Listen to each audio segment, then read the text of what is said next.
How to fix connection error in MLB The Show 26.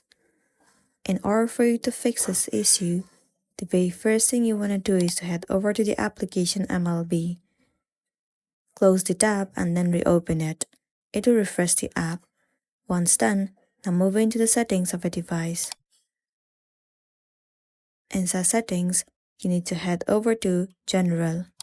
Inside General, scroll all the way down and move into VPN and device management.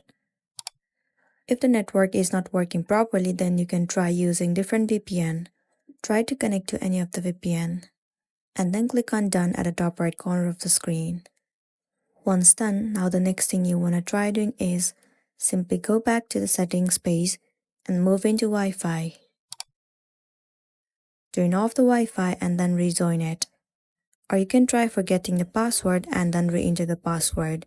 It will refresh the Wi-Fi as well, and then you'll be good to go. So that's the end of the video. If this video helped you, give it a like and check out our next tutorial. Thank you.